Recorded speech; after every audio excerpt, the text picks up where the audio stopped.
Okay. A recording Bom, in progress. Vejamos um pouco a coisa, não é? Também há que ver. É o seguinte, podemos fazer até as duas, não sei, mas o que é que queremos basicamente com isto? Seria um bom pensar. Outro tema também metodológico é se há um moderador ou moderadora. Eu acho que convinha, não é? Alguém que modere um pouco para ver as palavras, para... A Gracinda é muito boa. Então... A Gracinda costuma ser uma moderadora nos fóruns. É a nossa papa, é a nossa papa. A nossa fora. A Pisa. Nos nossos fora. Pode ser uma vez uma pessoa, ou outra vez pode ser outra, não sei. A Maria Lourdes Paixão também modera bem, portanto. Minha querida Conceição, mas eu sou um bocadinho... Mas está com a garganta... Atrasada. Ai não, da garganta já estou boa, graças a Deus. Frei Rui, já nos reconciliamos. Ah, sim! Muito ela bem. Curou-se então é do preciso dar a Covid. bênção. Lá, ela curou-se do Covid, ela estava com Covid, sabes? Está bem, está A gente bem. não disse. Ou pensava que tu estavas endemoninhado. E onde é que ela apanhou o Covid? Olha, sei lá, sabemos lá. Sabemos lá. Ela apanhou e eu não, vê lá tu. Pois é, às vezes acontece. Sabem que eu outro dia, na sexta-feira, portanto, comi, não foi esta sexta-feira, foi a outra antes. Portanto, almocei com uma estudante que eu organizei portanto, um workshop com os estudantes e ela estava a comer, portanto, a 2 metros, sem a máscara e quer dizer, pronto, fui logo caso contacto, não é? E apanhaste? Não, graças a Deus não. Ok. Cuidado com os alunos. Bom, então vamos lá ver como é que fazemos. Muito bem. Gracinda, coordenas? Está bem, ok. Sim, modera, mas depois quem é que vai fazer o relatório? Isso é que é também importante. A Lourdes tinha-se oferecido e acho que é muito bom, portanto nós até já, portanto o António tinha, Lourdes. sim. Ok, então Gracinda moderadora e Lourdes de secretária. Relatora. Relatora, está bem.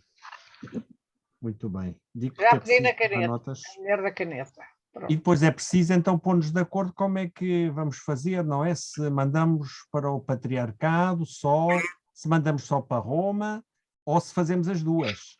Eu acho que não faz muito sentido mandar para o Patriarcado, porque nós somos um grupo absolutamente informal, para não dizer pior, não é?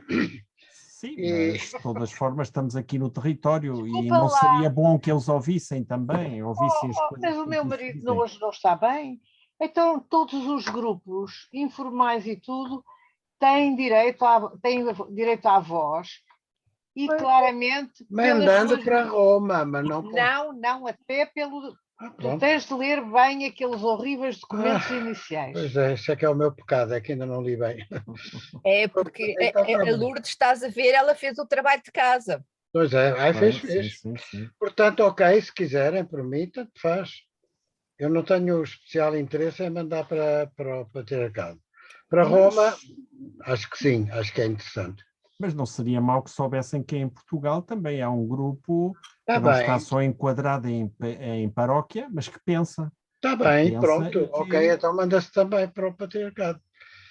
Também. E então, vamos lá ver como é que fazemos. Então é a primeira decisão. É mandar para o Patriarcado. Se tivermos um fruto de trabalho que justifique... Sim. Sim. Um grupo que se intitula Fórum das Periferias e não damos mais explicações. Bom, isso o nome já fala vemos de um si. bocadinho. Temos que meter os participantes, o nome dos participantes, claro. Sim. Mas pronto, esses pormenores a gente pode ver depois ao final, não sei. Mas já vai-se partir a pedra. Eu vou telefonar ao Amilcar, que eu não sei se ele deu conta disso. Ele vem mais tarde.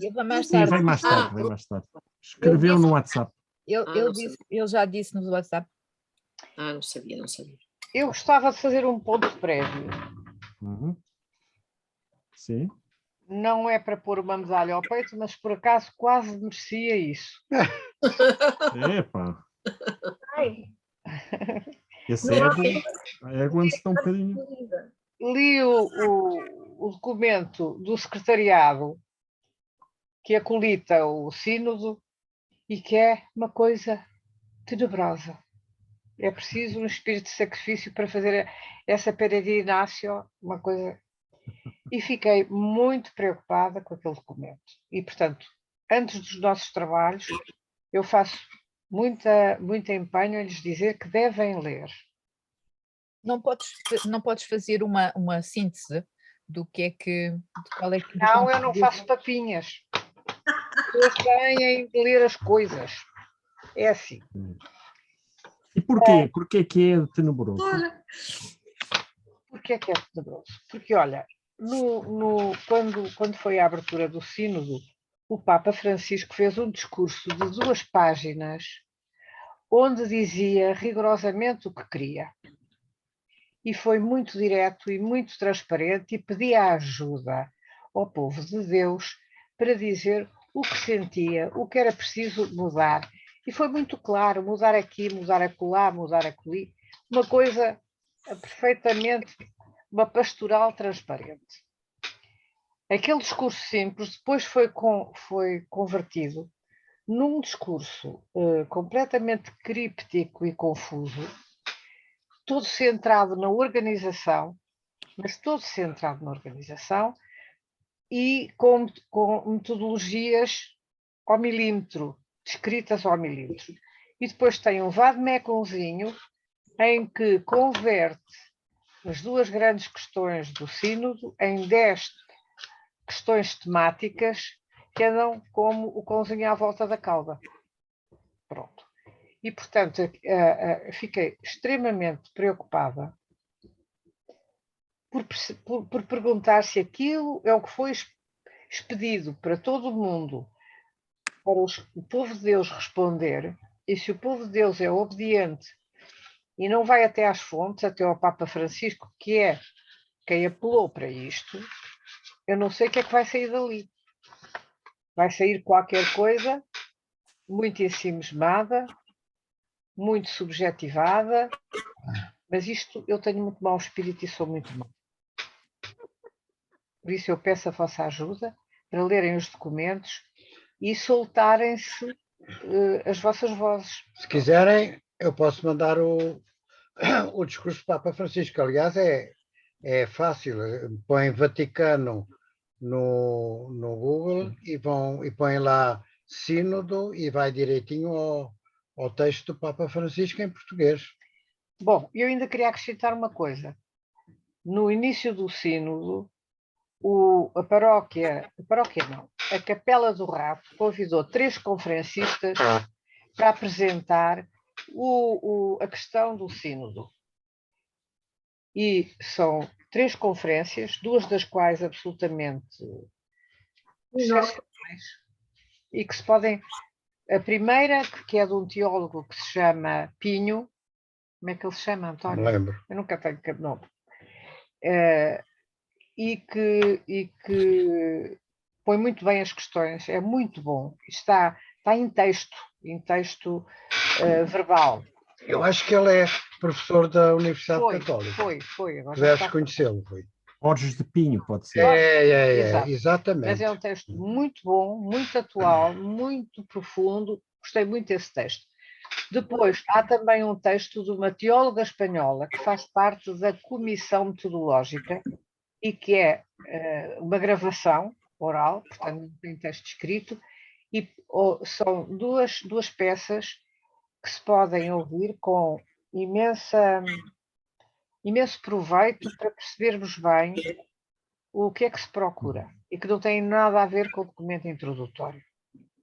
Mais uma pequena pitada de pimenta na conferência da teóloga espanhola, que faz parte da Comissão de Metodologia do Sínodo, nomeada pelo Papa diretamente, é uma rapariga pai dos 40, 50 anos. Ela diz que tem de confessar uma coisa, que no documento ela votou vencida porque havia coisas que queria pôr e o grupo não subscreveu. Ela votou o quê? Não percebi. Vencida. Vencida? Sim, é uma figura jurídica que se diz nas votações. Está vencida. Foi Sim, que vencida significa? pelo. Votar Significa vencida quer dizer, que ela- votou contrariando aquilo que. Não, contrariada. Não, ela é que contrariou.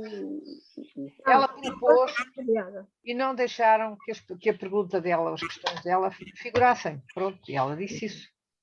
Uhum. Eram E são questões aquelas mais questões, fraturantes. são aquelas questões mais fraturantes. Uhum. Não fraturantes no sentido que fraturantes no sentido de serem mais. Vamos lá. Não estão relacionadas nem com o aborto, nem com essas necessariamente, mas estão com grandes problemas da Igreja. E acharam que não era preciso estar a discriminá-los. Quer dizer uma coisa, o mais interessante, embora toda a conferência da Cristina Santos seja muito clara e muito profunda e muito elucidativa, há uma coisa que ela diz que para mim marca exatamente o que é que nós devemos fazer. O Papa interrogou, não sei se no âmbito da Comissão, pôs a questão: porque é que nós não nos sentimos felizes nesta igreja? Este é o mote, digamos, A frase central. é É do Papa. Ela reproduziu-a. Pensar, refletir, porque é que não estamos felizes nesta igreja? Eu acho que isto é o campo aberto mais... É o campo mais aberto que pode haver, e nós aí podemos realmente pôr no papel ou no som tudo aquilo que achamos que não, enfim, que não está certo, que não está a bater certo. Houve alguém que sugeriu até que, em vez da pergunta do Papa ser formulada pela negativa, para deixar um campo mais aberto às pessoas que têm o direito de se sentir felizes da Igreja, dizer assim: sentimos-nos felizes nesta Igreja. Foi a Gracinda que propôs isso na Exatamente, sim. nossa reunião introdutória. Lembras-te, Gracinda? Lembro. Mas eu Pronto, quero dar parte disso. eu continuo a pensar com um ponto de partida que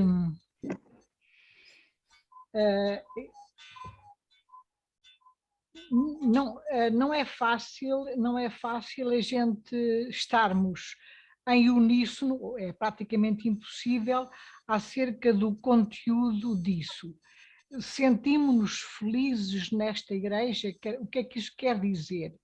Quer dizer que estamos plenamente contentinhos, satisfeitos, isto enche-nos as medidas? É uma maneira de interpretar, quer dizer,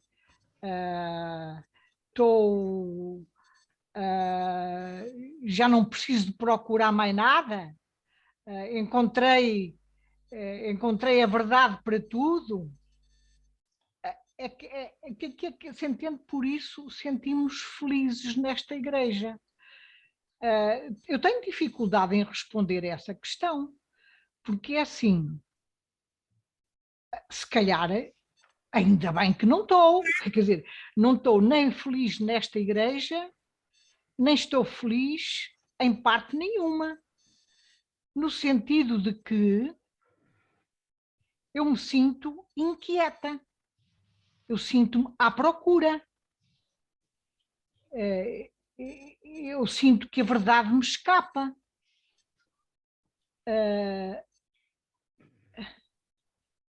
Isto é bom? Isto é mau?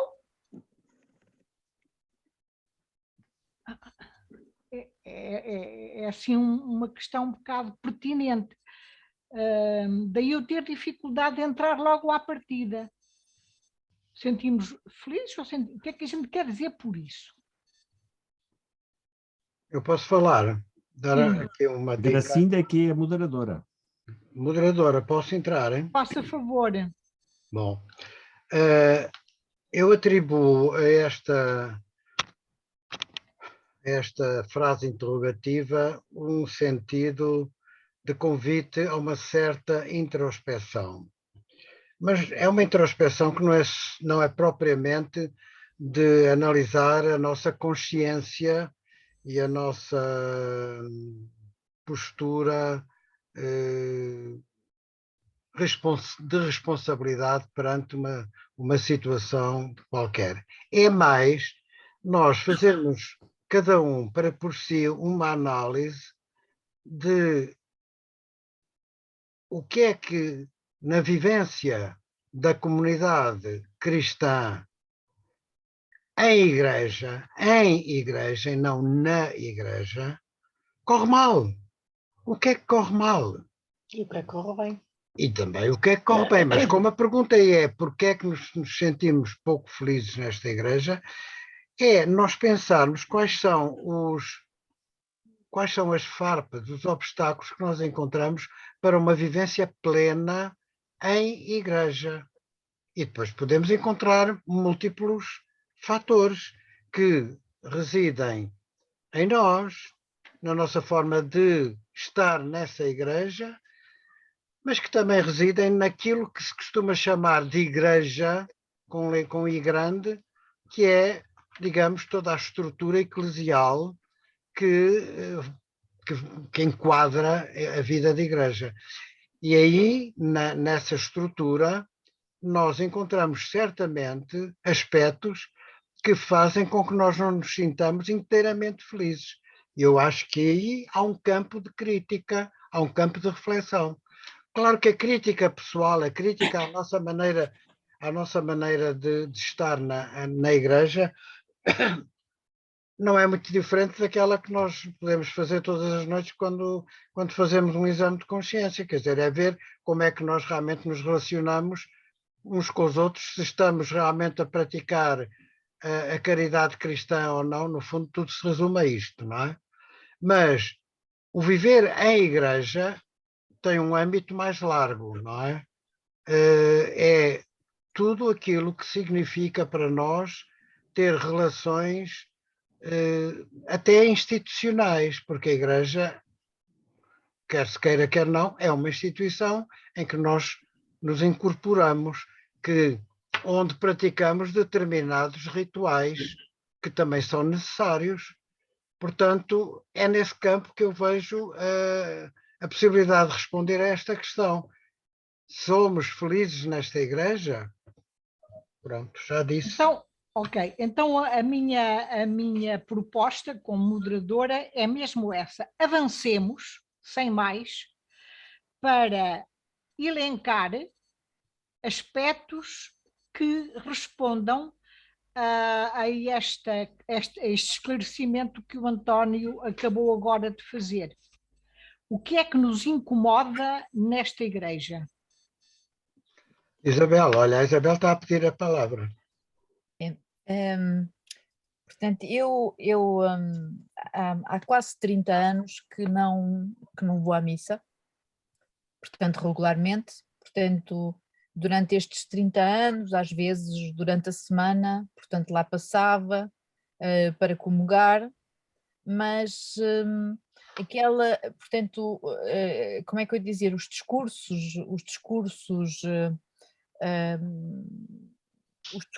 que, portanto, eclesiásticos, que eu, portanto, evidentemente que havia pregadores que eu às vezes até ia, portanto, realmente ouvir, mas eu há cerca de 30 anos, portanto, decidi que realmente o caminho da igreja não me faz, portanto, não me fazia feliz e não me faz feliz, e não, como é que eu dizer, eu entrei neste grupo exatamente porque eu acredito nas minorias abraâmicas e não acredito que aquela forma de estar para já completamente em termos de como é que eu ia dizer, portanto uma estrutura completamente machista. Por um lado, uma estrutura completamente machista. Eu também não vou pôr isto. Estava a ouvir o que estava a Amilcar, que está e portanto estava a dizer, por outro lado, o tipo de discurso, o tipo de inter-relação que se estabelece na igreja, eu acredito que há coisas muito boas para muita gente e não, portanto, agora, portanto, sem mim, portanto, foi essa a minha opção, e para mim, a minha, como é que eu ia dizer, esta opção passa portanto, por dizer, por falar abertamente que me sinto católica, não é? Mas que tenho portanto, um posicionamento que é meu, portanto, que é a minha forma de estar, portanto, e decidi estar aberta às pessoas que não fazem parte da igreja, mas que estão à procura de uma espiritualidade. Portanto, ou seja, eu a partir, portanto, há 30 anos, desde há 30 anos, que falo com pessoas que não, portanto, que sobre a minha experiência espiritual, sobre a minha experiência mística, etc. Mas não, as pessoas, os meus interlocutores, ao longo da minha história, não têm a ver com, portanto, a maioria, portanto, vocês são as primeiras pessoas que realmente eu encontro, muito embora eu tenha feito parte há muitos anos de uma comunidade que é São Roque, portanto, mas portanto, este é o meu posicionamento. Não me sinto feliz na igreja. Obrigada, Isabel. Amílcar, seja bem-vindo. Olá, boa noite. Ok, Peço desculpa. Amílcar, Estão-me a ouvir? nós resolvemos começar, sem mais especulações, por abertamente dizermos o que é que a nós pessoalmente nos incomoda nesta igreja. Portanto, estamos aqui, estamos nesta partilha. Sim. E desculpem, há uma última coisa que eu gostava de dizer, que é, portanto, a relação, portanto, ecológica, portanto, que eu já portanto, desde 2014, que para mim é a minha grande, como é que eu ia dizer, a minha grande preocupação, e fiquei muito feliz que o Papa Francisco tivesse a posição que teve, e portanto, e foi exatamente por essa posição que eu achei que deveria fazer parte desta comunidade. Obrigada, Isabel. Bom, eu podia avançar. Desculpa, mas o Frei Rui está a pedir a palavra há muito tempo. Sim, Tens Frei que ter Rui. atenção às mãozinhas. Obrigada. Sim, pronto, só queria recordar à Lourdes que vá apontando isto, não é?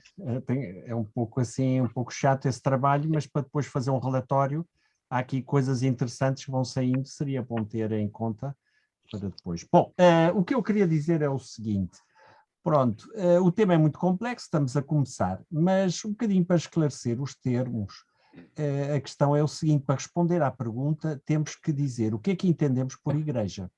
Exatamente. Estamos a jogar aqui com o conceito de igreja e é um determinado conceito de igreja, não é? Mas havia que ver se a igreja se limita, por exemplo, à hierarquia, inclusive dentro da hierarquia, se estamos a falar da igreja em Portugal, e em algum momento também vamos ter que falar disso, estamos a falar na igreja da Europa, na igreja no mundo, estamos a falar do Vaticano, estamos a falar da nossa comunidade, por exemplo, de alguma maneira nós também somos igreja, tomando aquela palavra, Então não é? Quando fazemos aí a comunidade, a Eucaristia das periferias, etc.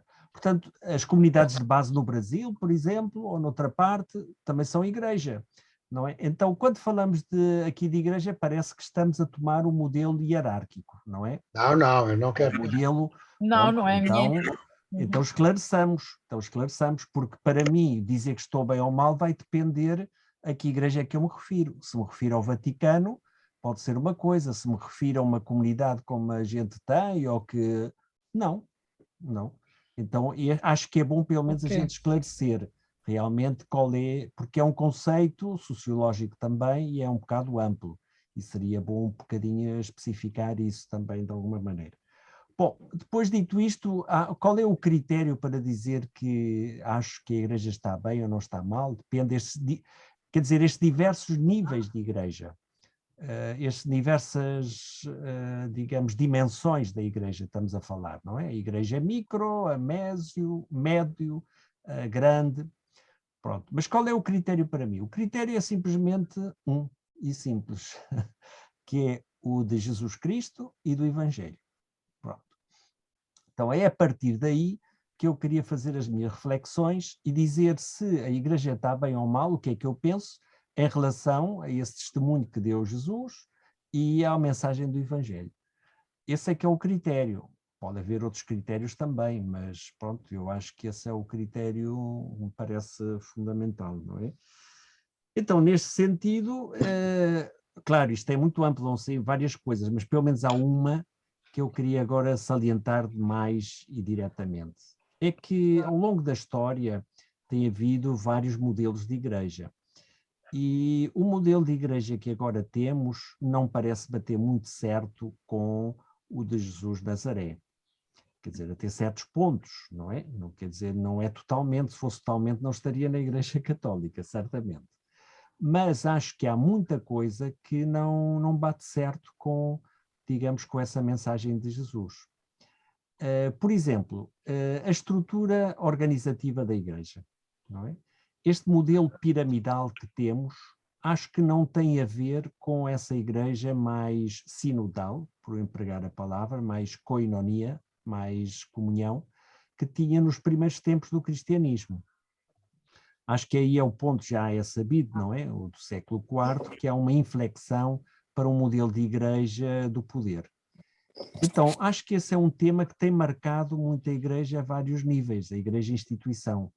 Não é? Que é essa ideia de uma estrutura de poder, uma estrutura de organização, que é muito piramidal, muito verticalista e que, para mim, não bate certo com a proposta, pelo menos, do movimento de Jesus. Pronto, pelo menos a gente leva a estudar uns anos o que é o movimento de Jesus e vê que não há coisas aqui que não batem certo, não é? Então podemos ir especificando mais coisas, não é? Mais concretas, aí ouvi falar do machismo, sem dúvida, da ecologia, não sei se essa questão também da opção pelos pobres está claro, muitas vezes a igreja foi mais a igreja do poder do que dos pobres e dos marginalizados, enfim, mas tudo tem a ver um pouco com esta maneira de comportar-se que não parece estar muito na linha, digamos, do Evangelho de Jesus. Pronto, eu para soltar alguma coisa, depois já seguirei com algumas mais, mas pelo menos esta acho que é clara.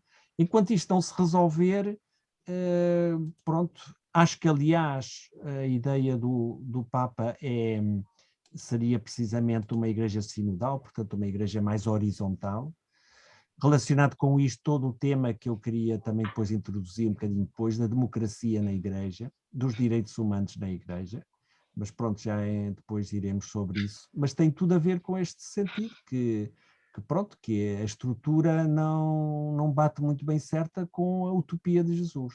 Pronto, era isto que eu queria começar por soltar. E quando refiro aqui a Igreja, refiro ao nível da Igreja Vaticano. E, em certo sentido, muitas conferências episcopais, não todas, porque eu conheci alguma diferente, mas em grande parte. E depois aqui em Portugal teremos de dedicar um ponto específico cá, porque a coisa é ainda mais complicada, mas enfim. Pronto, disse. Obrigada, Rui. Vitaline. Tens que respeitar as mãozinhas. Querido, mas agora a tua mãozinha estava baixa e eu pensei que tivesses desistido. Não, eu já tinha tirado. A Lourdes quer falar. A Lourdes quer falar. Vitaline, força, Lourdes. Lourdes. Vitaline, dão-te a palavra. A propósito da pirâmide hierática e clerical, que o Papa, nessa conferência da doutora Cristina Sanz, ela diz que o Papa referiu isso, que, portanto, que essa pirâmide em que o Papa é o topo, não é? E que ele pretende, dando voz às bases, pela primeira vez em toda a história da Igreja, deu voz aos clérigos, aos leigos, e ele diz que não pretende que essa pirâmide seja invertida, mas sim aplaná-la para que seja estabelecida uma comunicação entre todos os componentes, clérigos e laicos. O que me marcou muito foi a conferência dessa doutora Cristina, dessa espanhola. É verdade. Vitalino, fala um bocadinho mais afastada do computador para a gente te ouvir melhor. Já disse. Obrigada, Vitaline. Então, Lourdes, tens a palavra. Na sequência do que disse o Frei Rui, eu quando estive a pensar sobre este assunto, para além do discurso de inauguração do Sínodo de outubro do ano passado, do Papa, tive de ir ver a alegria do Evangelho. E lá está efetivamente tudo isto do que é a Igreja, do que é a organização verticalista, do que é a mensagem de Cristo, do que é a ecologia, dos afastamentos que nós temos, portanto, pessoais e comunitários e institucionais, tudo está na alegria do Evangelho. E a linguagem do Papa, quando dá às várias exortações apostólicas, cria um sintagma em que está alegria do Evangelho, alegria do amor, etc. Explica-se porque é que a pergunta dele incide na felicidade. Estamos felizes nesta igreja ou não estamos felizes nesta igreja? Porque a felicidade, embora seja um conceito subjetivo, como disse muito bem a Gracinda, no fundo é o estar de bem. E é o que o Papa diz com a mensagem de Jesus: estamos de bem. E a alegria do Evangelho é efetivamente isso, é o nosso aferidor de vida, nossa vida pessoal e da vida da Igreja. E, portanto, para responder a este sínodo e ter bem a noção disto, é importante regressarmos a uma fonte de 2013, que é a alegria do Evangelho. Na sequência do que a Lourdes agora falou, a propósito da alegria, eu tinha tomado aqui uma nota que vai ao encontro disto. Eu sinto que na linguagem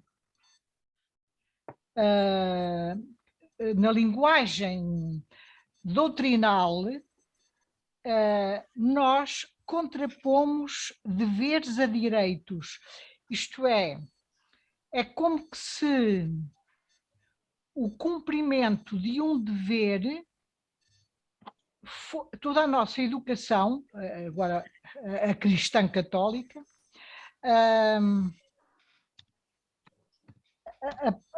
apresenta-nos muitas coisas como que se os códigos morais, as leis, fossem qualquer coisa que vai contra a nossa felicidade, vai contra,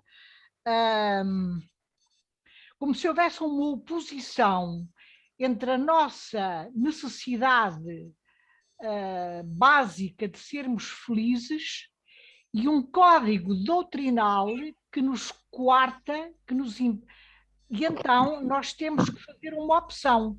Ou optamos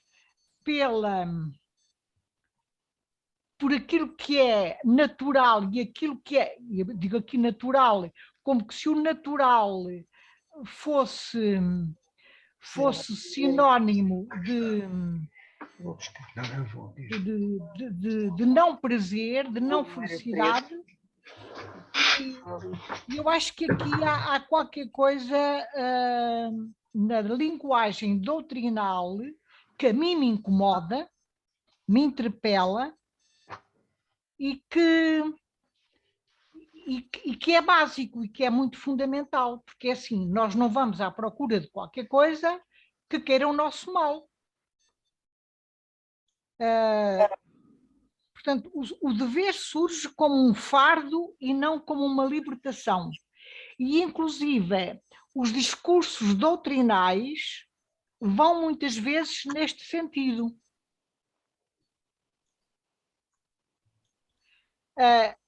Mas há algumas exceções. Há na missa uma frase que eu gosto muito, em que nós dizemos lá uma frase extraordinária que vai ao inverso disso, que diz: é nosso dever, é nossa salvação.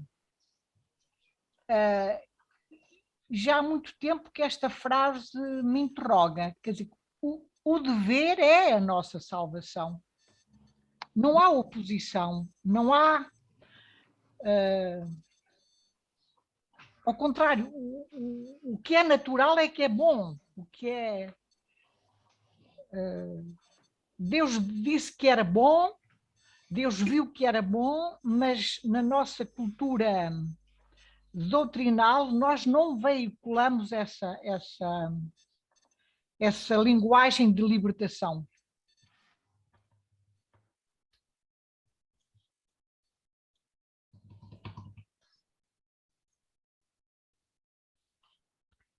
Pronto, já disse. Passo a palavra. Quem mais quer falar?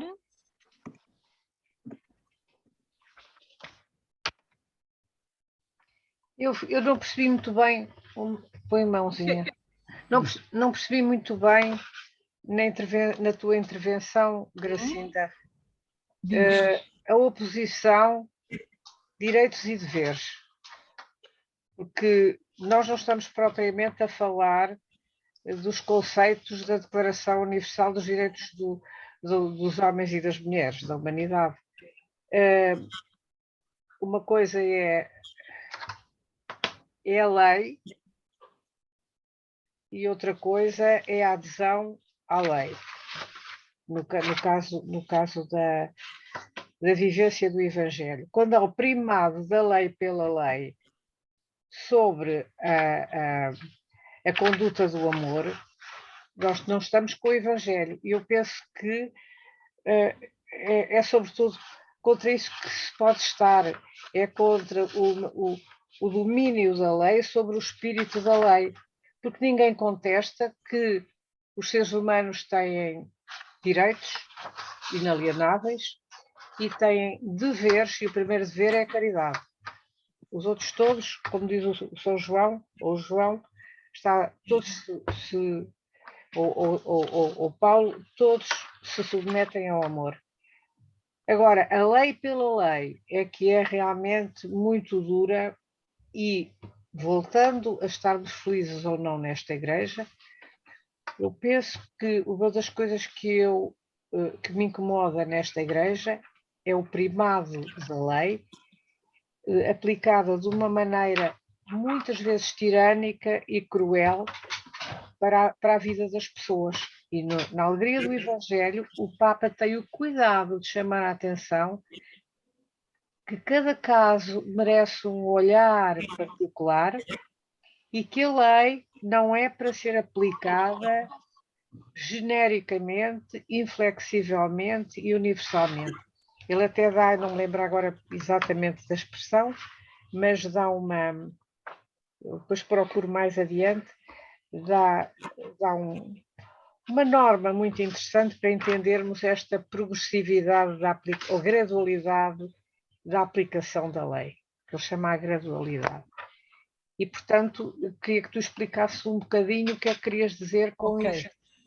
Pois, vou tentar dizer um bocado mais, tentar ver se consigo dizer o que eu sinto. Na nossa formulação doutrinal sobre o amor, nós temos posto a ênfase no amor a Deus e ao próximo. E temos esquecido completamente, ou quase completamente, a outra parte. Ama o próximo como a ti mesmo. Nós, na nossa formulação doutrinal, damos muito pouco espaço ao amor a nós próprios.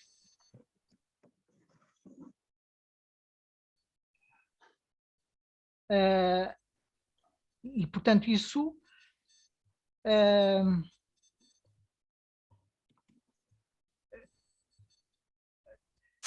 não há quase espaço. Confundimos isso com egoísmo. Pronto, acho que é qualquer coisa que não é fácil também, mas o amor a si próprio autêntico está um bocadinho desligado, é como que fosse oposto ao amor aos outros. E há que descobrir a unidade do amor. Não se trata de três amores diferentes, Trata-se de um único amor que é fonte de felicidade. E isso é que é a lei, porque é essa lei que está gravada na nossa carne. Aliás, isso vem desde o Antigo Testamento, que diz: as leis estão gravadas no coração do homem e não nas tábuas de pedra. E nós temos dado ênfase às tábuas de pedra e não à lei que está gravada no coração do homem. Pronto, não sei se já me fiz perceber um bocadinho mais, mas passo a palavra.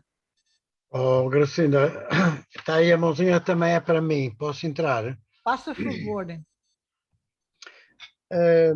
Olhando agora para estas coisas de um ângulo um pouco diferente, mas pegando bastante na intervenção do Rui, eu estou inteiramente de acordo em que nós façamos um pouco este exercício do regresso às fontes. O regresso às fontes é sempre um exercício muito salutar quando se quer clarificar um conjunto de ideias que nos parecem estar um bocado obscuras, obscurecidas. Claro que nós não podemos defender uma vida, uma prática de vida igual à dos primeiros cristãos, porque a nossa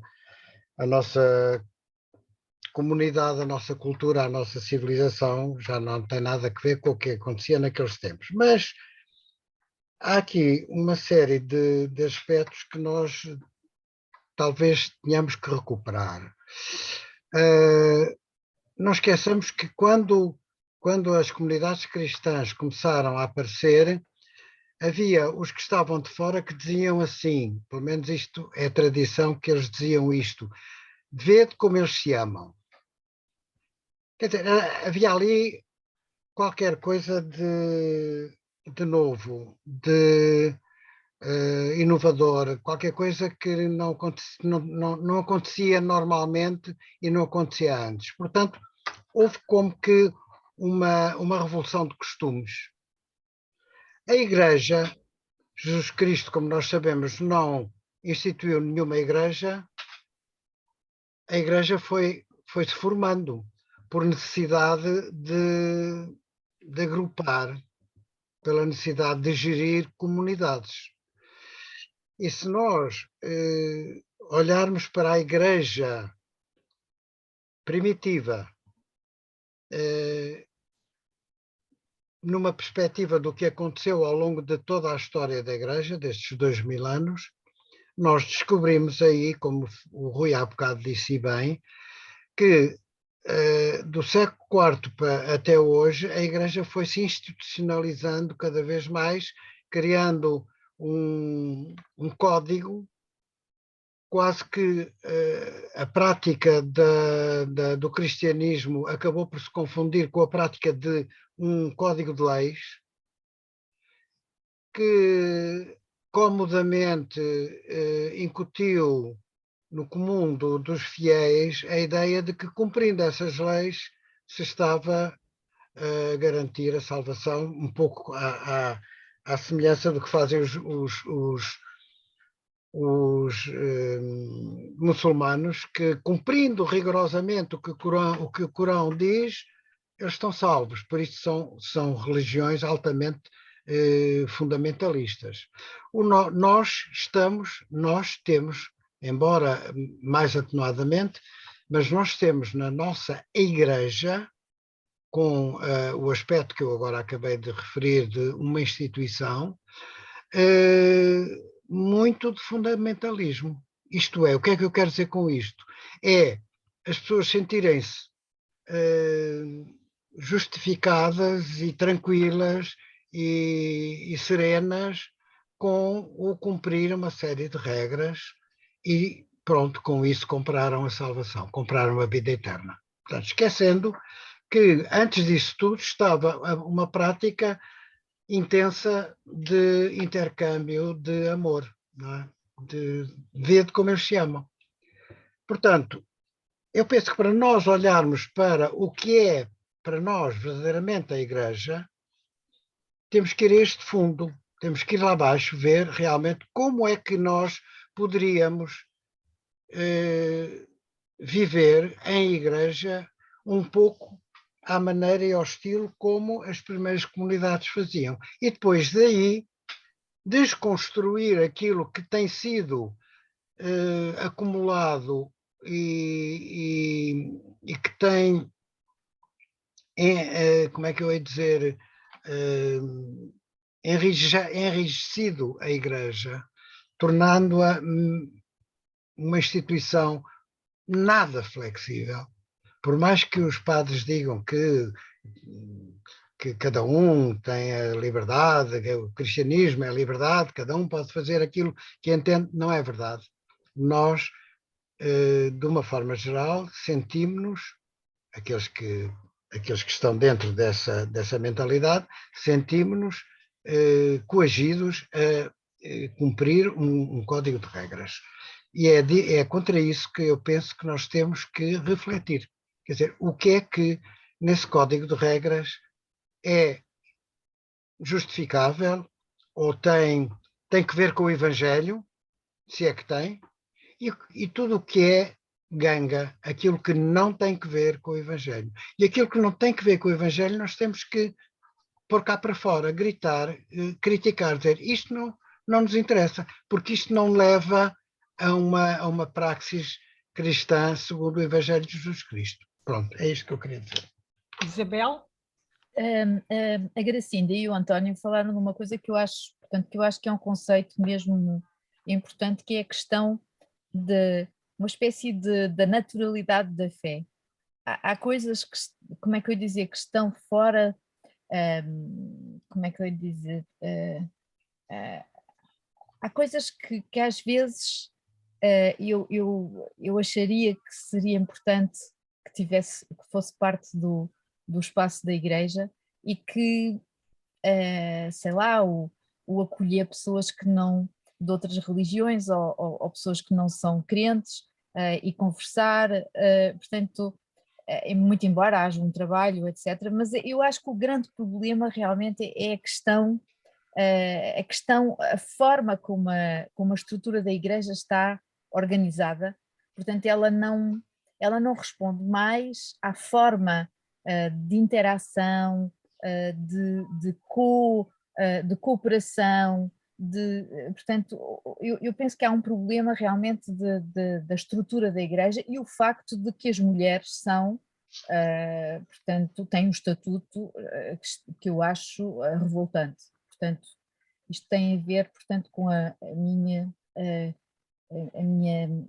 distância com esta igreja. E muito embora eu sempre senti que, para mim, a igreja são essas minorias abraânicas que nós somos. Portanto, a nossa comunidade, eu penso que, portanto, para mim representa uma minoria abraâmica e não um grupo fazendo parte de uma estrutura, de um carcão, não sei como é que se diz em português, não me lembro. Obrigada, Isabel. O Rui pediu a palavra. Sim, mas olha, eu aqui gostaria, como os padres estamos sempre a falar, eu gostaria mais de ouvi-los, mas eu tenho algumas coisas aqui a dizer, não sei se talvez deixem-me um bocadinho para depois. Pronto, e se ok. alguém dos que não participaram queiram participar, mas tenho aqui depois então algumas coisas a dizer. Tá bom. Amílcar? Amílcar, tu tens o teu micro desligado.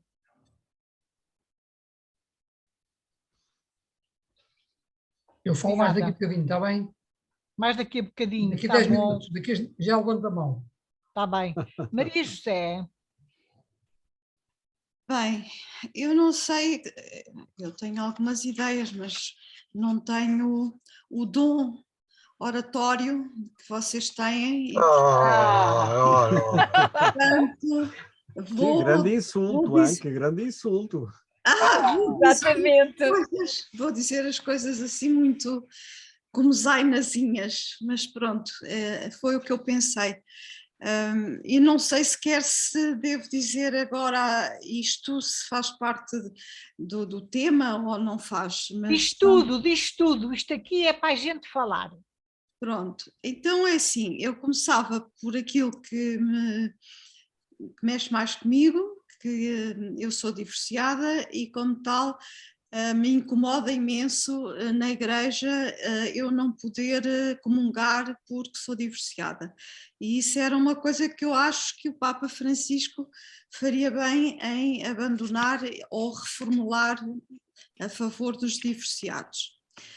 Depois há, em segundo lugar, uma postura tradicional dos sacerdotes e da hierarquia, a tal vertical, que eu sinto como muito distante, como se estivessem num palco e nós estivéssemos na plateia e não há diálogo. Portanto, há realmente uma distância que não vale a pena cortar, porque é completamente impossível de cortar. E isso também acho que era bom horizontalizar, como foi dado a entender, de que, não digo durante a homilia, mas ou porque não, com cânticos, com intervenções de grupos organizados que participassem, ou individualmente alguém que tivesse algo muito profundo a sentir e a participar, tendo em tema, como nós fazemos aqui na Eucaristia, sei lá. Pronto, é essa a ideia que eu gostava de dar, a distância. Depois, lembro muito das cerimónias de TZ e isso para mim acho que é muito importante, é o ecumenismo da fé.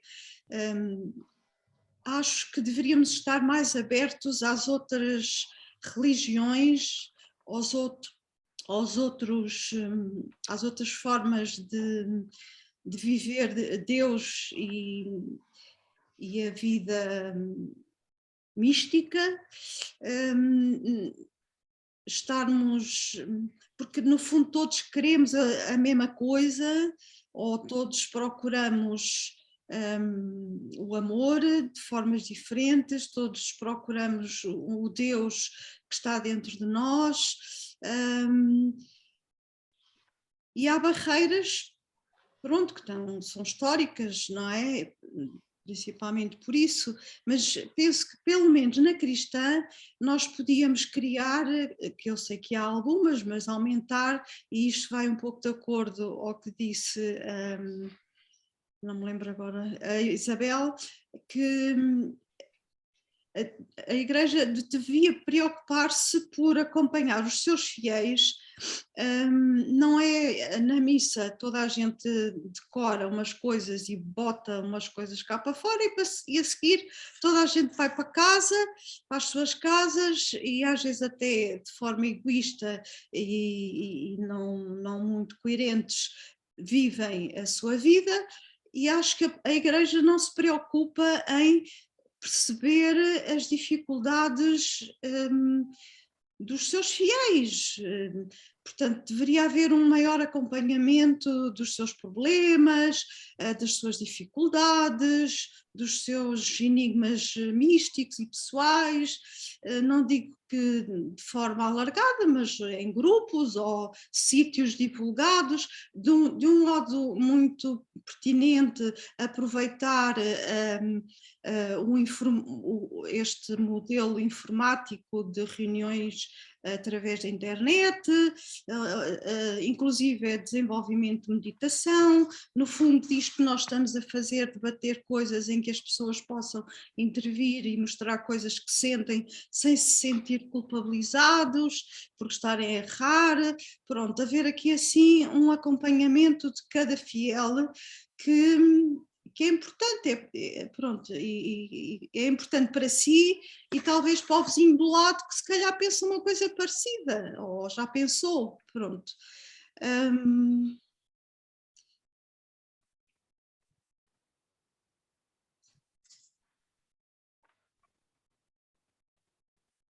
Mais alguma coisa, Maria José?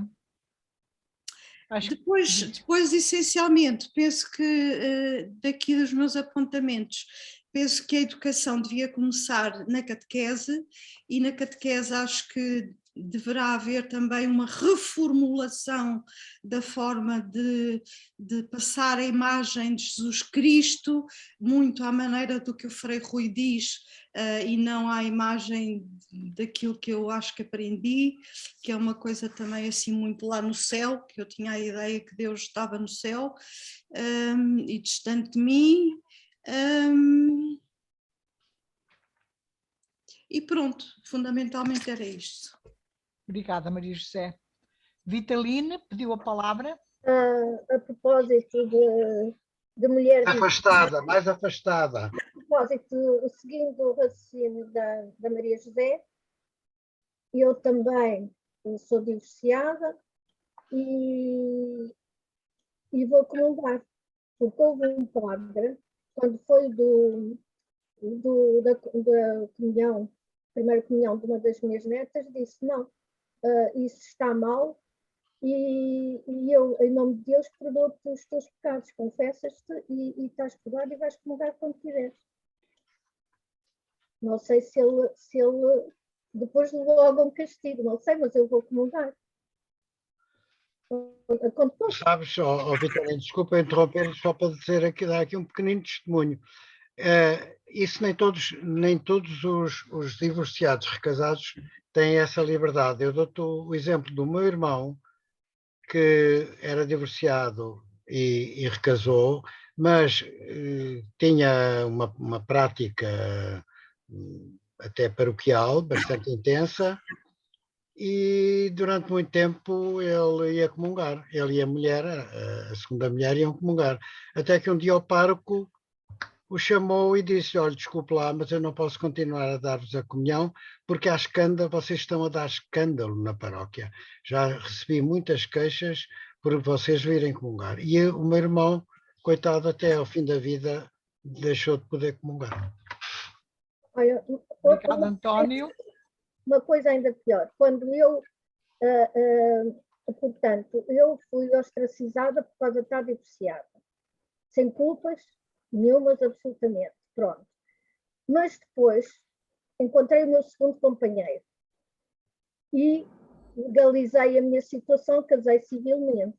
O que é que me respondeu um padre, antes de, quer dizer, tempo atrás desse que me perdoou todos os pecados, disse: não, agora é muito pior, porque se vivesses maritalmente, mas não casasses, é uma coisa, eras aceito.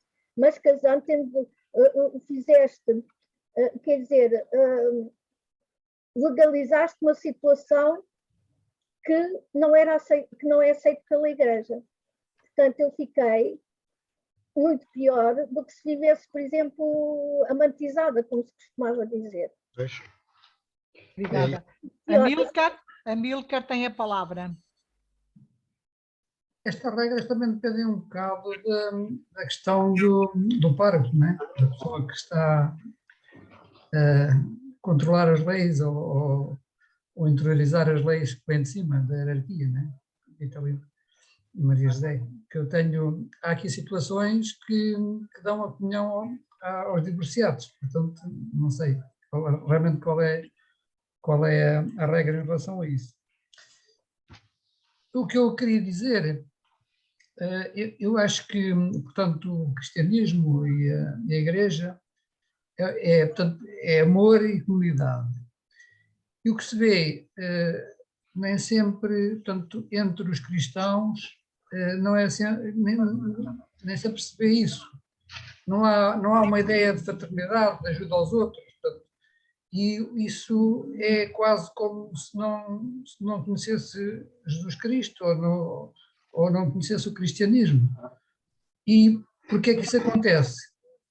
Pode haver aqui a questão, pode começar na catequese, como disse a Maria José, das crianças e também dos adultos, não é? E eu acho que aí há uma falha, porque as pessoas têm que interiorizar que se são cristãos, devem seguir seguir esse exemplo e serem diferentes. E penso que isso não está a acontecer. Em certas comunidades não se nota que são cristãos. Agora, porquê? Diferentes em quê, Amílcar? Desculpa, especifica um bocadinho. As pessoas que são cristãos ou não são cristãos, os comportamentos, a ação, às vezes é muito idêntico e por vezes para pior. E, portanto, aqueles sentimentos de querer mais, de todas aquelas coisas que acho que os cristãos devem ter, né? A ideia de comunidade e de ajuda, e isso nem sempre acontece. É só porque vão à missa, ou não faz muito sentido.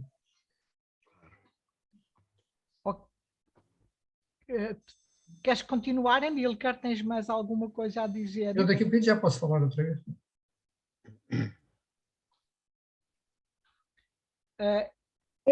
Eu sinto-me feliz nesta igreja. Eu sinto-me feliz na nossa igreja. Precisamente porque ter sido aceita agora, claro, senti-me muito infeliz, mas há coisas que eu, por exemplo, aponto e eu falo com muitas pessoas que não são crentes e há coisas que me magoam muito porque se passam na igreja, mas isso agora não falamos. Mas eu, por exemplo, como sou medievalista, acho que a linguagem eclesiástica e litúrgica não evoluiu nada desde a Idade Média e os valores. Mais para trás, Vitalino, senão não te ouvimos. Eu, como sou medievalista, acho que a linguagem eclesiástica e litúrgica não evoluiu desde a Idade Média e os valores também não, da igreja quase que não evoluíram, possivelmente, não sei. Eu não tenho essa informação toda que vocês têm. Não tem o quê? Não tens o quê? Essa informação toda que vocês têm. Há uma questão de fundo, perdão, Vitalino, há uma questão de fundo que eu gostava de pôr, que tem a ver com isto que estamos aqui a dizer.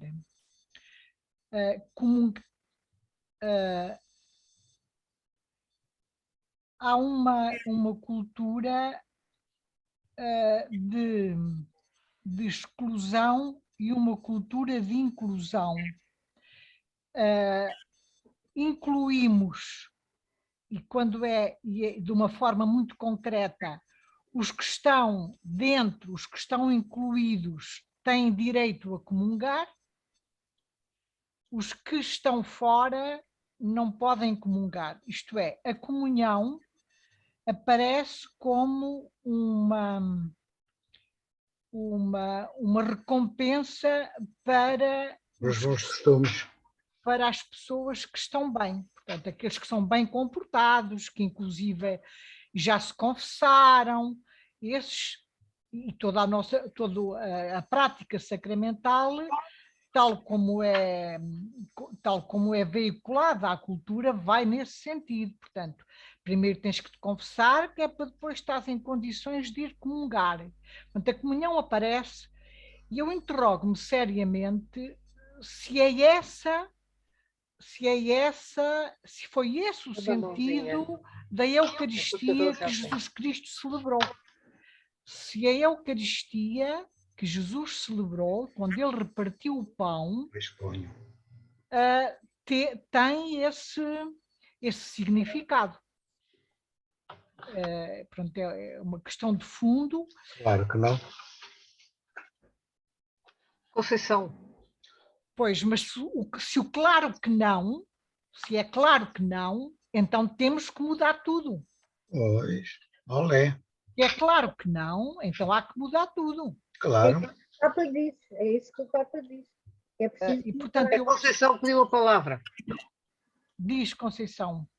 Não, a minha experiência é noutro sentido, quer dizer, eu fui educada numa família que tinha mais por princípio pôr o Evangelho em prática, quer dizer, mais do que do que estar, quer dizer, a minha mãe não ia assim a missas muito grandes, tinha muito pouca paciência para aquelas missas que nunca mais acabavam, e assim, era uma pessoa que conhecia ela e a avó e tudo lá em casa, eram mais preocupados com o bem-estar e com a alegria. Era uma casa muito alegre, claro, não andamos aqui a dizer que não tivemos desgostos, porque houve muitas mortes e trágicas e dolorosas, mas havia alegria e as crianças eram criadas no meio da alegria. E tinha uma bisavó que dizia muitas vezes uma coisa que passou de geração em geração. A igreja só pode ter origem divina porque aos disparates que os homens fazem na igreja, se ela não fosse divina, já tinha acabado. Portanto, quer dizer, portanto, a hierarquia dá muito cabo da igreja. E eu, realmente, a minha experiência foi mesmo de choque com a hierarquia.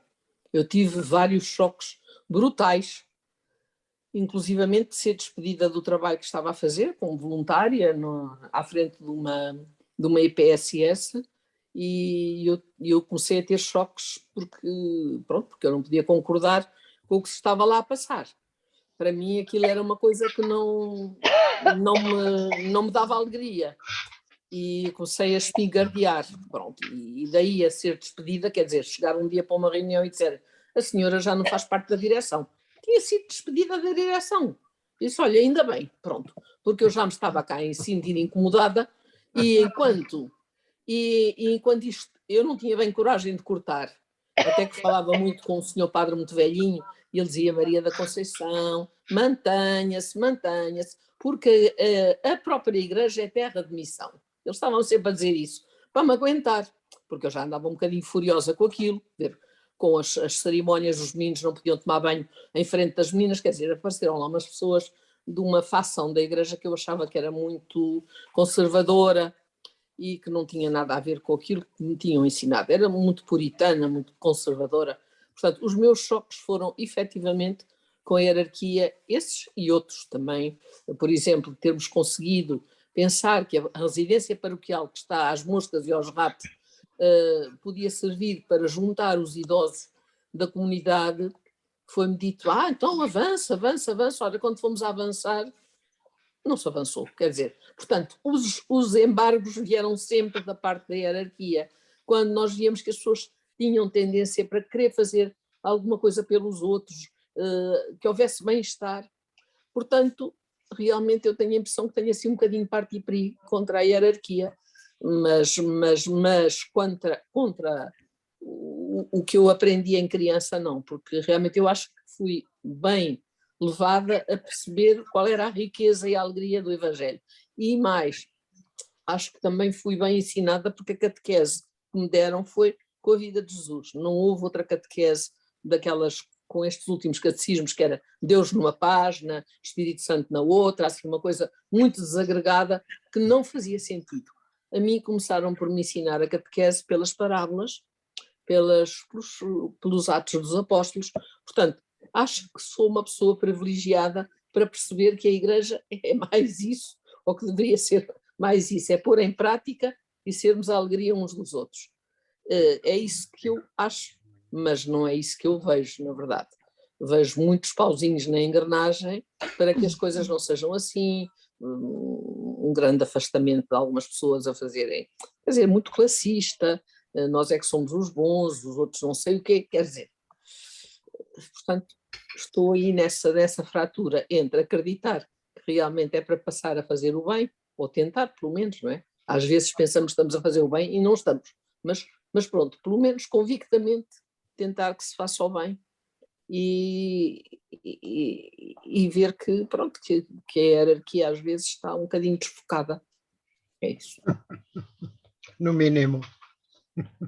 Pronto, eu vou apagar. Tirar a mãozinha de cima. Estão duas mãozinhas no ecrã. Eu vou apagar, eu já apago. A primeira é a do Rui. A primeira é do Rui. Bom, está bom, está a ser muito interessante ouvir todas as coisas, pelo menos pôr a nossa vida em experiência, coisa que não acontece normalmente nas igrejas, não é? Mas enfim. Pronto, o que eu ia dizer, há muitas coisas aqui, mas pronto, vou-me limitar a estas. Eu acho que o problema grande da igreja foi o autocentramento.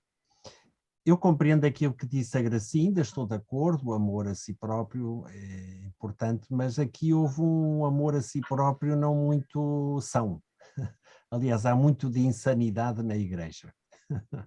Eu acho que já vinha até dos próprios judeus, naquela certa teologia judaica, mas enfim. Então, o que é que isso significou? Uma igreja eclesiocêntrica.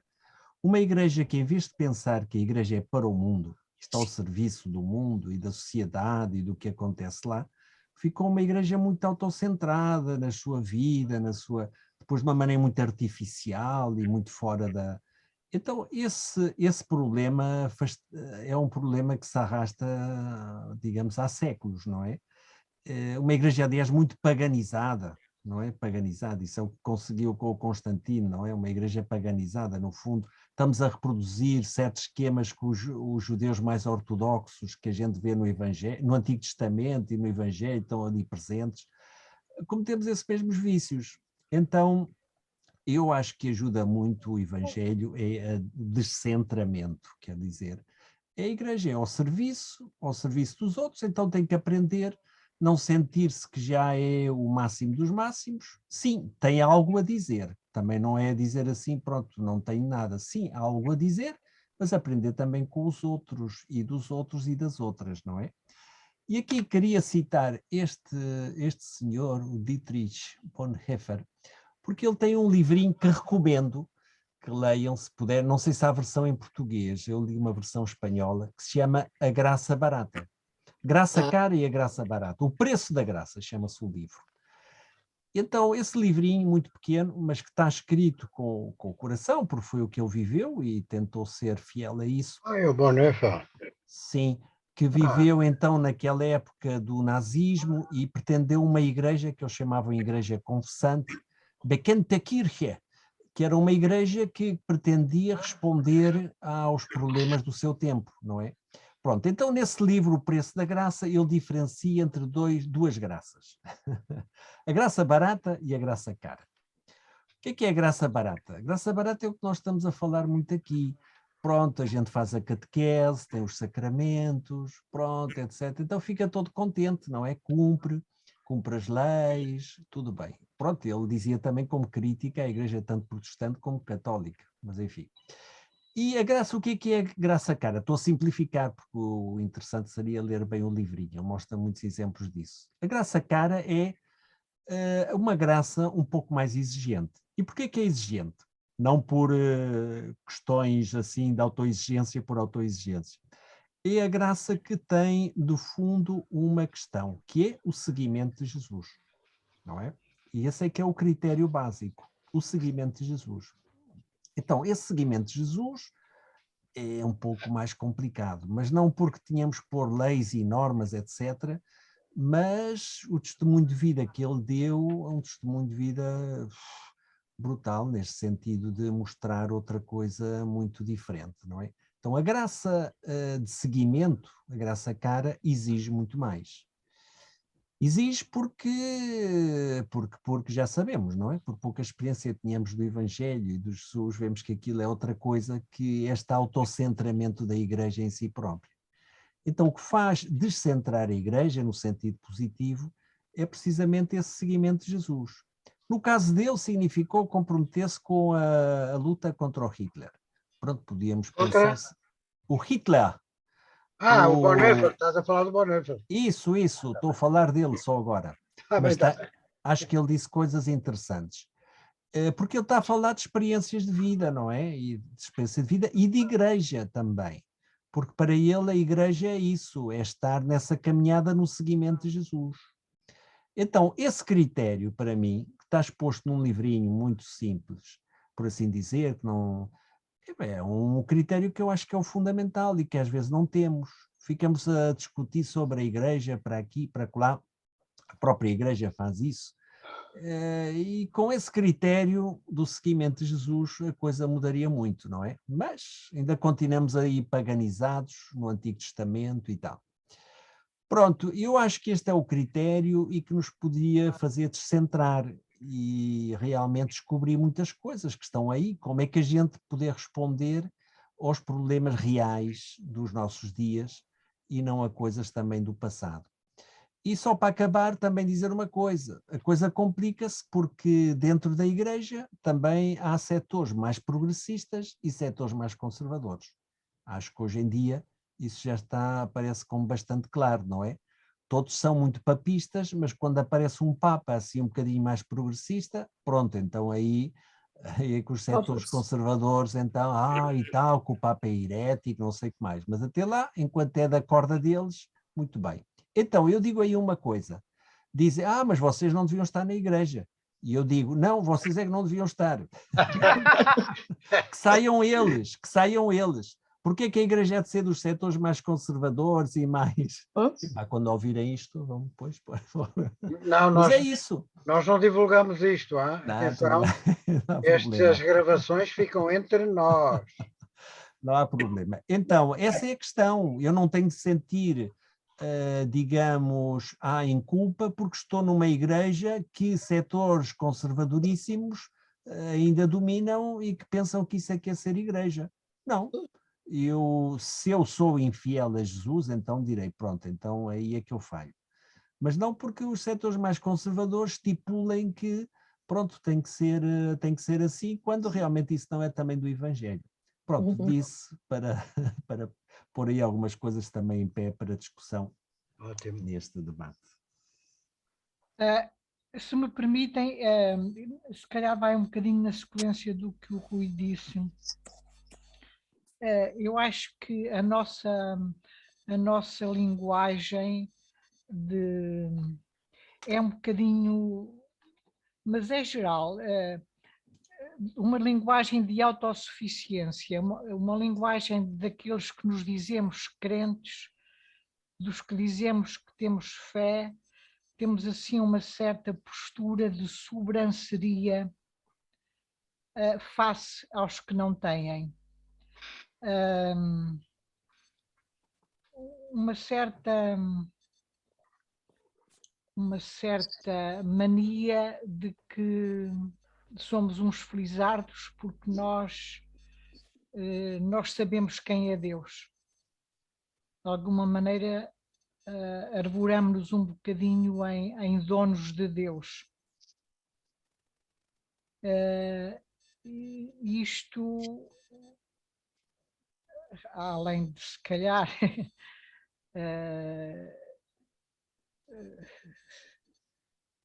não ser nada verdade, o que é facto é que também nos afasta daqueles que se dizem não crentes ou ateus. Esta semana, semana passada, no programa, que é aquele programa da Sociedade a Fé dos Homens, a propósito da União dos Cristãos, interpelou-me uma entrevista do padre Stilberg, é assim que se chama? Stilwell, sim. Com uma postura muito humilde.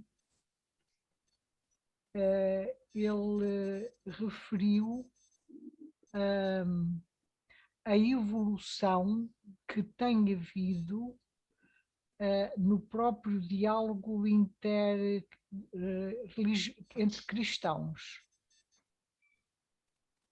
que pelo menos eu percebi isso, que se fizermos uma leitura histórica sobre a evolução do movimento ecuménico, tem havido uma caminhada positiva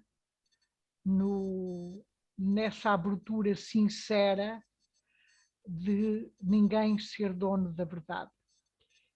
E eu, pelo menos isso ecoou em mim, porque eu lembro-me que eu fui educada em princípios de que eu era uma felizarda porque pertencia à igreja que era dona da verdade. De alguma maneira, uma certa pena dos que estavam afastados.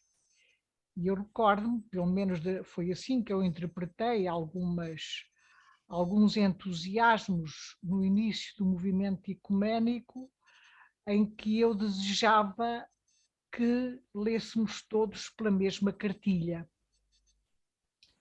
E eu senti nesta entrevista do padre que não é nada desejável que leiamos pela mesma cartilha.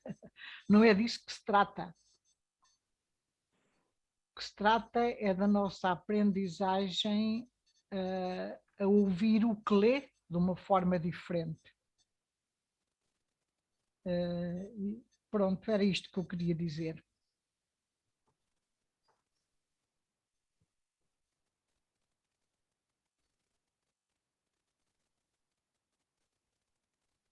Isabel, desculpa lá, tens a mão no ar. Mas o António estava antes. O António, tens o som desligado, António. António, tens o som desligado. António. Peço desculpa, peço desculpa. A ordem porque aparecem as mãozinhas é a ordem de inscrição. Estás a perceber, Gracinda?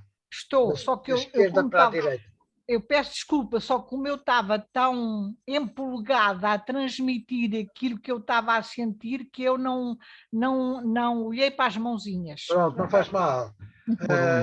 Eu só queria dizer uma coisa, a Lourdes vai intervir, depois a Isabel, e eu queria propor, antes de nós marcarmos a próxima reunião, não sei se vocês receberam hoje um vídeo do Leonardo Boff que eu mandei para as periferias. É muito interessantíssimo. Eu não vi. Não, muito, eu muito queria, se me permitissem, antes de terminarmos, eu punho aqui à frente do meu computador, são 2 minutos e vale a pena ler e tem tudo a ver com o que nós estivemos hoje a falar. Podes compartilhar a tua tela. Mas eu ponho aqui à frente, não posso porque tenho no WhatsApp e não está no computador. Eu posso partilhar se tu quiseres, que eu tenho no computador. Então partilha. Mas primeiro a Lourdes queria falar e depois é a Isabel. Desculpa, Gracinda, estou a atropelar a tua moderação. Mas é muito ótimo ter um co-moderador. Eu só queria voltar um bocadinho atrás e pese embora possa parecer que eu sou uma beata do Papa Francisco, não sou, mas sou uma seguidora. E nas encíclicas e das exortações dele, eu acho que há resposta, uma resposta cautelosa, às vezes até relativamente ao que eu penso do ponto de vista teológico, pode até ser um bocadinho conservadora, mas uma coisa é certa, é que ele não se afasta daquilo que nós temos estado a falar, que é a mensagem do Evangelho e o exemplo de Jesus. E voltando entre aspas, à frequência da comunhão, ele insiste, a comunhão não é um prémio, a comunhão é um acompanhamento. Não é um prémio para os bons, é um acompanhamento para quem necessita da comunhão. E, portanto, isto é uma forma indireta de responder àqueles polícias dos costumes que não deixam comungar os recasados, ou que não deixam comungar os padres reduzidos ao estado laical, ou que estão sempre a ver pecados atrás da porta e impedimentos de partilhar, comungar do povo de Deus. Pronto, era só isto. António, deixa-me compartilhar, portanto, o filme. Ok, por mim, ótimo. É que tu tens de me dar autorização, senão eu não... mas espera lá, eu não sei como é que isso se faz. Da igreja. Peraí. Sim. Não, tu tens de ir aos participantes, irá nos participantes, tu procuras a Isabel. Espera lá, que eu não estou... Então, espera lá, participantes, onde é que estão? Estão aqui, espera lá, já vi. Clicas. Clico sobre o nome da Isabel. Pronto, vê lá se já deu autorização. Não, ainda não. Então, o anfitrião desativou o compartilhamento da tela do participante. Onde diz mais, tens que lhe dar licença. Bate-papo, tornar... Olha, vou-te tornar anfitriã, não, isso é capaz de estragar a gravação. Mas, Isabel, eu vou ser mais bota de elástico, vou pôr aqui, se eu puser aqui vocês veem isto? Da Cúria Romana, a administração da igreja, que já tem quase 2000 anos, não estava acostumado a um Papa que veio do fim do mundo. Veio do caldo cultural da teologia da libertação, da opção pelos pobres, da simplicidade. Não quis morar no palácio, foi morar numa casa de hóspedes. Renunciou a todos aqueles títulos, aquelas roupas faraônicas que herdaram dos pagãos, imperadores romanos. Jogou disso tudo fora. Ele disse: o carnaval acabou. Agora começa o Papa amigo dos pobres, humano, que sofre com os que sofrem, ri com os que riem. Um Papa diferente. Está-se a Eles ouvir, não hein? estão acostumados com o Papa humano. Estão acostumados com o Papa imperador, um faraó que está ali com toda a pompa e glória, vivendo em palácios. Por isso fazem oposição a ele. E ele não se incomoda, porque é um homem carismático, mas graças a Deus. E foi, em parte, influência de nós teólogos, amigos dele, porque o conhecíamos antes, ele era do nosso grupo, e nós o pressionamos e dissemos: santidade. Ele disse: santidade não, bom. Santidade é o Dalai Lama, eu sou Francisco. Então, humano como nós. Isso é importante que o senhor combata os pedófilos, as roubalheiras do Banco Vaticano, mas mais importante que o senhor ajude a salvar a vida, ajude a salvar a casa comum, trate da ecologia. Disse: muito bem, então me ajudem. E mandamos materiais para ele. Fez 2 encíclicas extraordinárias que os grandes nomes da ecologia disseram. O Papa está na ponta da discussão ecológica mundial. Não é só uma ecologia verde, uma ecologia integral que pega o ambiente, a cultura, a política, o cotidiano, a espiritualidade. Então, os 2 documentos dele, Como Cuidar da Casa Comum, Laudato Si, e o último, Fratelli Tutti, todos irmãos e irmãs, junto com a natureza também tida como irmã e irmão, nós podemos salvar o planeta. E ele assumiu isso e está tendo uma liderança mundial. Talvez seja hoje o líder político, embora ele seja um líder religioso, o líder político mais importante da humanidade.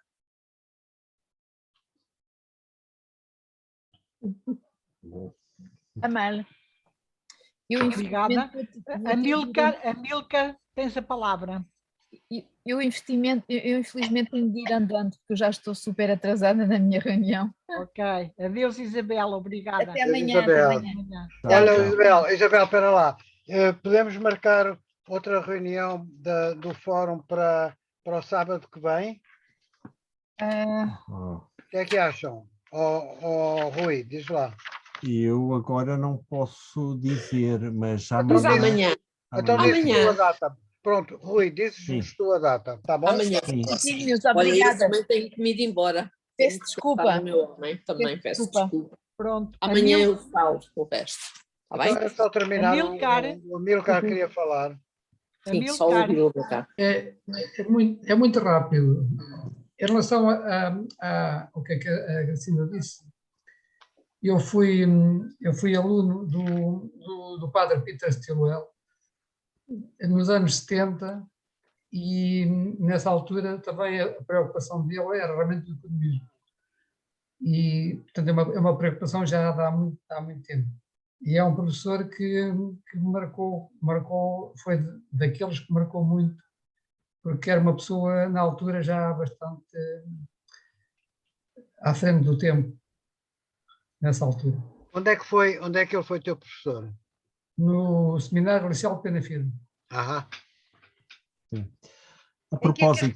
Em que é que achavas que ele era à frente?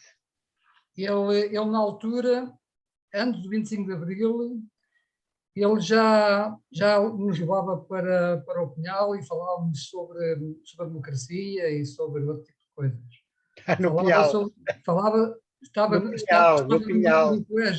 num colégio católico e falava sobre outras religiões. Portanto, ia connosco para o Casal do Seixo, que é uma zona de praia, para jogar rede. Nós tínhamos aulas todas lá no externato e com ele íamos para fora. Portanto, ele fazia assim estas coisas diferentes.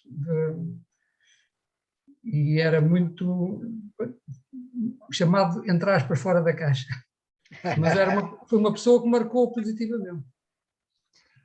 A propósito de padres que não sei se sabem que o padre Mário de Oliveira teve um acidente um pouco grave de viação, está fora de perigo, mas O velho pronto. padre Mário de Oliveira. do Lumiar?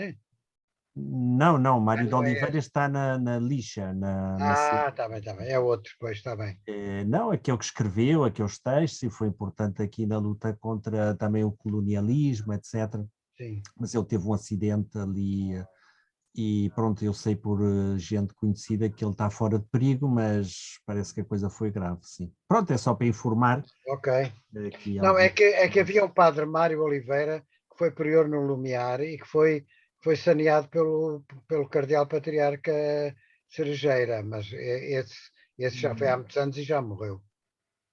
Sim, não, este teve problemas porque foi para a África e depois fez lá a objeção de consciência e vinha denunciar, foi perseguido pela PIDE, esteve na prisão também. E tem escrito aqueles livros também famosos de Fátima Nunca Mais. Bem sei. Pois, a gente já leu. Esse é outro, pois. É outro Mário. É o padre Mário da Lixa. É o padre Mário da Lixa. Sim. Pois então, ele teve um acidente, mas pronto, parece que está fora de perigo, mas teve que estar ali em perigo de vida. Ok. Sim. Bom, meus amigos, então fechamos a reunião agora. Eu tenho que desligar para ficar a gravação, não sei como é que se chama. Em processo. Fica aí um tempo em processo. Na qualidade de coordenadora, a minha gratidão. Então, muito obrigado. Coordenadora ou moderadora? Uma coisa é o coordenadora e outra é a moderadora. Então, olha, seja lá o que for. O moderador agradece à moderadora e a todos os participantes. E eu pedi à moderadora só uma palavrinha que é, na sequência do padre Leonardo Boff, é muito importante os cristãos lerem com muita atenção as encíclicas do Papa Francisco, porque eu acho que ele se cansa a pensar, a escrever e a sentir, e depois as pessoas não têm muita paciência para ler as coisas. E depois falam-se quando as coisas já estão ditas. Mas a primeira referência é Jesus Cristo. Com certeza, ora, está fora de questão. Mas há os interpretadores que também nos ajudam. Claro. Basta que só que ele seja tão atacado, já dá que pensar. Exatamente. Então não. Eu só me admiro é que ele ainda esteja vivo. Pois é. Vamos ver. Ele foi muito esperto. Ele foi para a casa de Santa Marta, onde come numa espécie de self-service, não é? Portanto, ali... não te fiz. Não, eles não iam matar a malta toda num dia, não é? Quer dizer, nem sabem qual é o prato que vai cair a ele. Ok. Bom, isto são maus pensamentos. Deus nos livre. Me confessar. Bom, então vou encerrar a reunião, tá bom? Ok, sim senhor, muito obrigado. Abraço para todos. Amanhã vemo-nos. Muito bem, muito rico. E... Amanhã vemos, até amanhã. Até amanhã. Se Deus quiser. Amanhã, se Deus quiser.